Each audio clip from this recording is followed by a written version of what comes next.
Okay. Slow. All right. Oh, dang it. Sucker got away again. Well, all right, we'll get back to it. Hello, everybody. It is me, America's most adorable co-host, Sam Kales, here on a Wednesday night with a very special edition of Tuesday Night in Sports with Sam Kales. Did it Tuesday. Tonight I'm doing it Wednesday. Last week you got it Thursday. So you never know when Tuesday night is actually going to happen, but you'll know it if you go to YouTube and subscribe to the Motion Sports Network channel and turn your notifications on so you'll get the notifications of any night that may turn into a Tuesday. You never know when it will happen. So you might have been asking yourself, what am I doing with this fishing pole here? You're sitting inside the studio. Why would you have your fishing pole? I'll cover that here for you. So I've been doing some analyzing of what's going on with the Motion Sports YouTube channel, and come to find out, the videos with the most views are the ones that have to do something with fishing. So I figured, why not?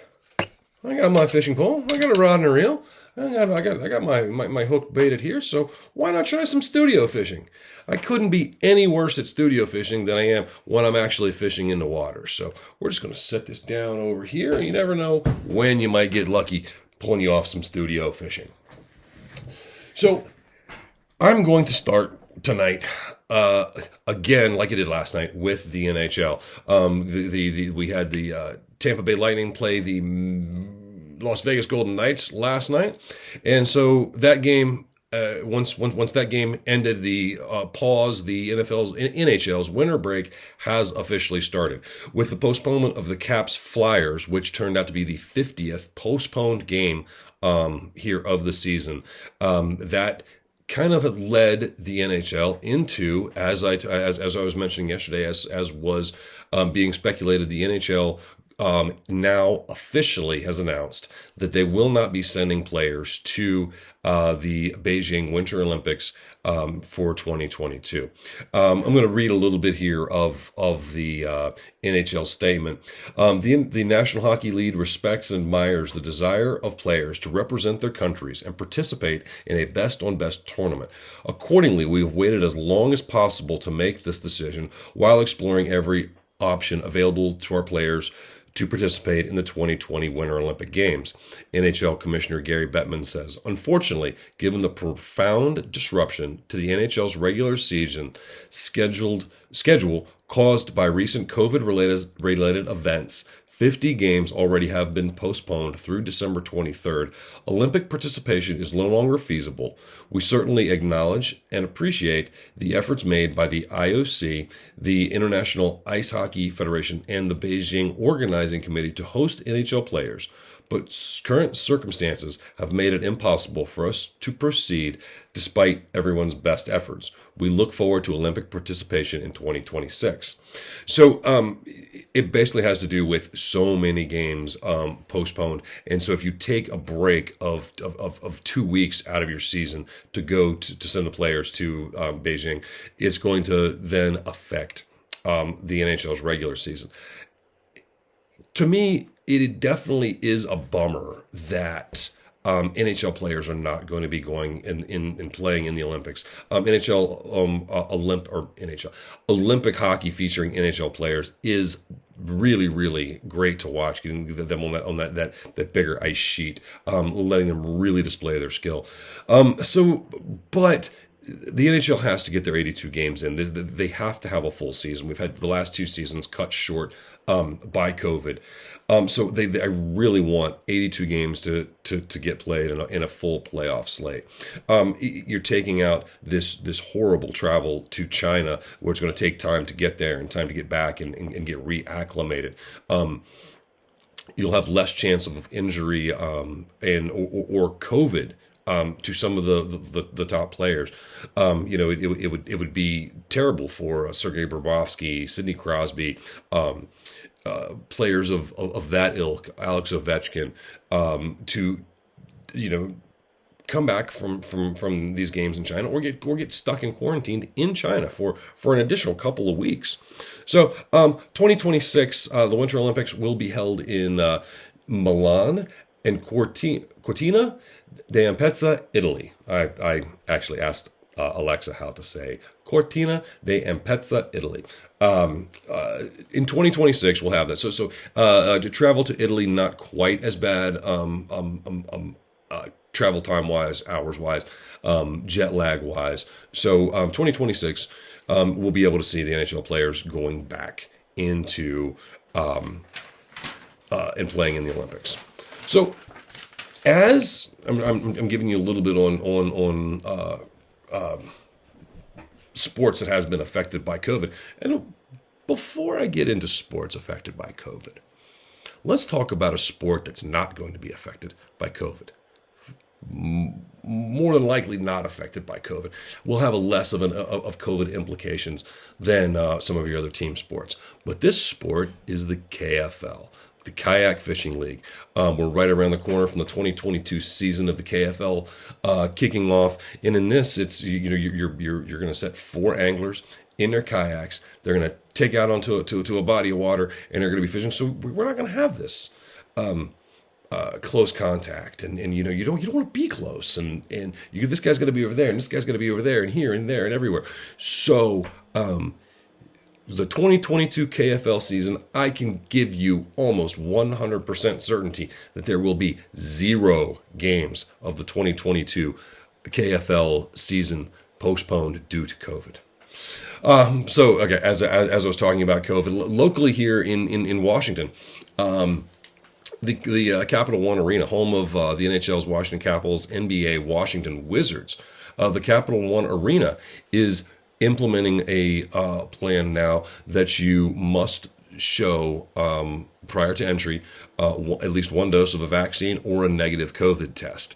A lot of cities, localities have been doing this kind of stuff. I know this is the New York City has been one of the big ones, but as the country is trying to get this under control, if you've got an area where you're definitely going to be cramming a bunch of people together, something like this, while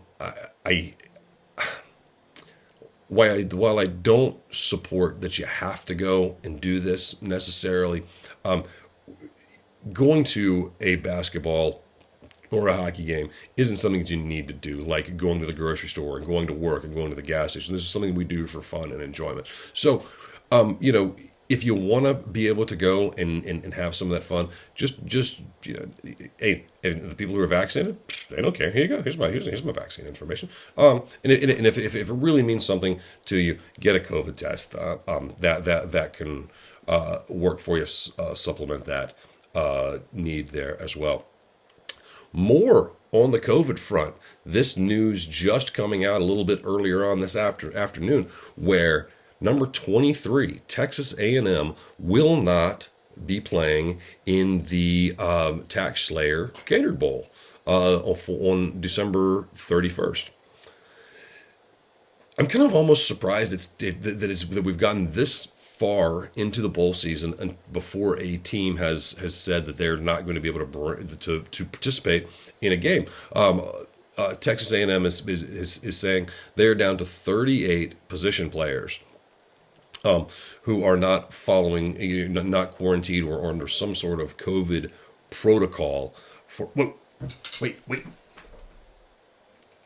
No, not there either. Okay, all right. You never know when he's going to be out there, so you just gotta keep an eye on that fishing rod out there. So, all right. Back to what's going on with Texas A&M. So down to 38 position players that are not in their method form of COVID protocol. So they decided they're not going to, that we're like just 8 days away from when the game will be happening. So when you include travel and everything, in that it's going to be tough to get those players out, get them back healthy, and these are student athletes. So I don't really mind the fact that the Texas A&M is erring on the side of caution, and they're looking out for their players' safety and the safety of other players, of the players' families as well. So who will go on to play Wake Forest?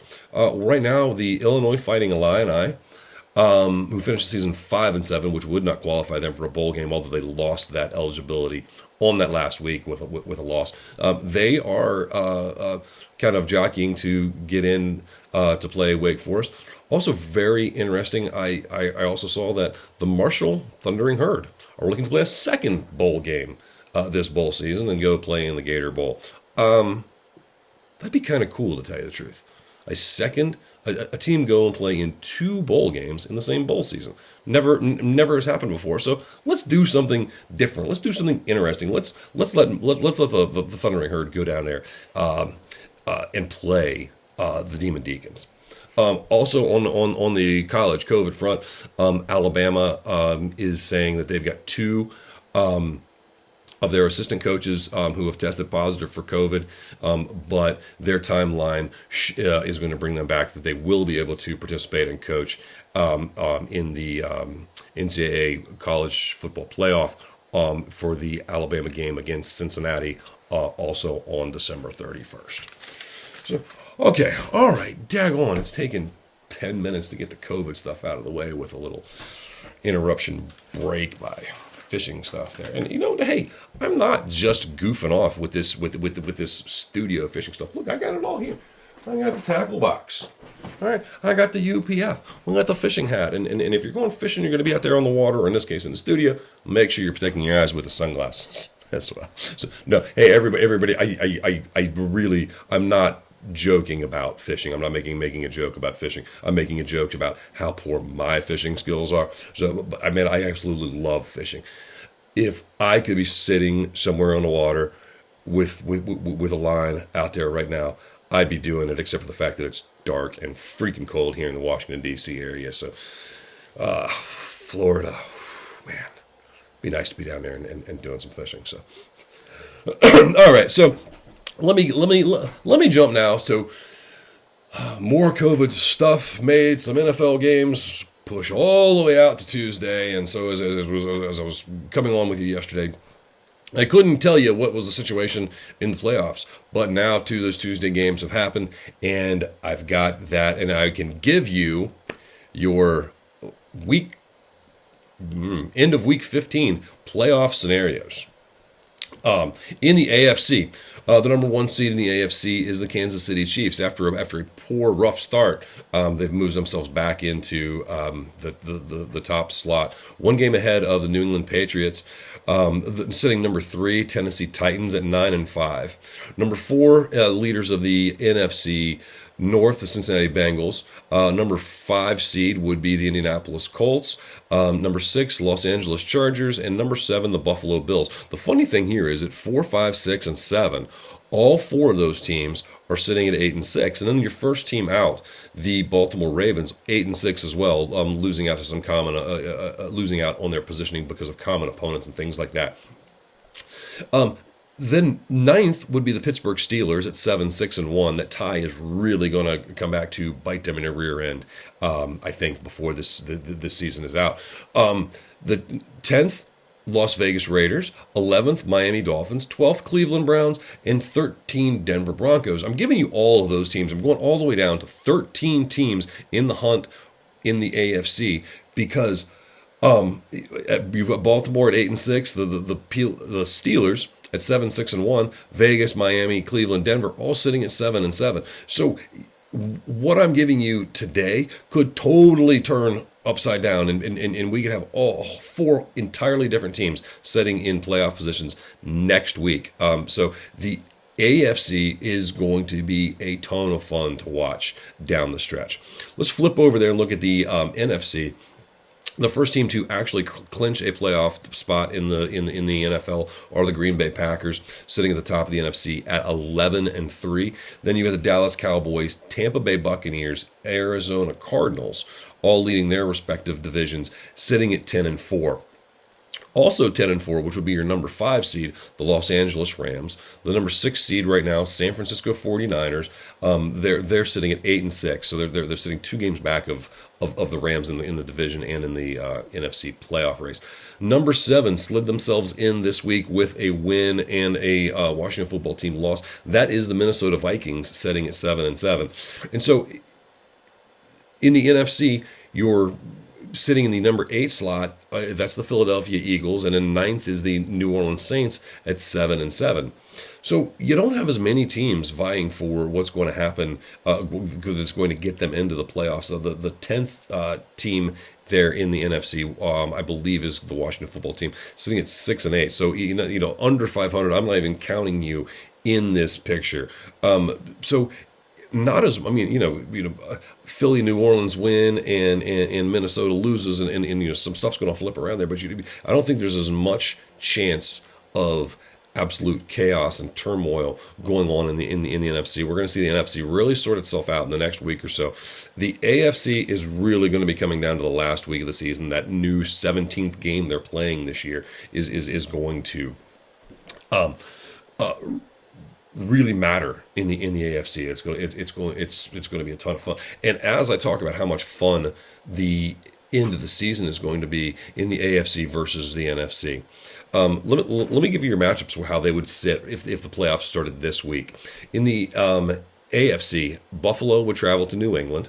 The Los Angeles Chargers would be in Tennessee. The Indianapolis Colts would be in Cincinnati to take on the Bengals. Then over on the NFC side, Minnesota would be going to Dallas, San Francisco visiting Tampa Bay, the Los Angeles Rams, and Arizona. Now, of those 6 potential games as they sit right now, the one that's the most interesting, you'd probably have to say it's the Los Angeles Rams and the Arizona Cardinals. But there are more interesting games sitting on the I think all 3 of those games, Buffalo, New England, Chargers, Titans, and Colts and Bengals, all 3 of those AFC playoff games are great matchups, have the potential to all be some great games. San Francisco and Tampa Bay, I don't care that it's the playoffs. That game's not jumping off the page of me as a great game. I think Tom Brady walks all over the 49ers there. And Minnesota, if Minnesota makes the playoffs and they go up against Dallas, Dallas is going to lay the wood shampoo on Minnesota. So it's just looking at conferences as a whole, the AFC definitely looks like it's going to provide more intrigue here at the end of the season, and they're going to give us some more intriguing games as as we get into the wild card week 1 of the NFL playoffs. So everyone, that's pretty much what I'm going to give you. I'm really tired of going all the COVID stuff. It's just COVID. But it is affecting what's going on in the sports world. So I'm trying to keep you abreast of everything that's going on, and while it may not be the most fun in the world, because it's definitely taking away our sporting events now, I don't like having to talk about it, but you've got to know things like the Aggies that are not going to be going to a bowl game. That's really got to affect some of those guys that work so hard to get there this season. But I applaud Texas A&M for making a very difficult call to have to opt out of the Gator Bowl. So, all right, well, everyone, I am going to call it a night. I'm going to call it a week. I'm going to go and get myself ready for some Christmas. It's a wonderful time of the year that I'm going to have a great time getting to spend with my family. I hope that everyone out there watching, that you have just as much of a wonderful time with your families. Everybody, COVID still rearing its head. Pull the family a little closer, give them a little bit of a tighter hug. Because it's families that are going to be our support system and get us through all this. Families and sports. Let's watch some sports. Check out yesterday's video that I put up so that you can check out all of your Christmas Day viewing. And again, youtube.com, search you some Motion Sports Network, click like, click subscribe, turn your notifications on so that you know every time that all this stuff is going to be coming down the pipe. And I will see everyone back here again next week, and we'll see how the fishing goes. Till then, bye-bye.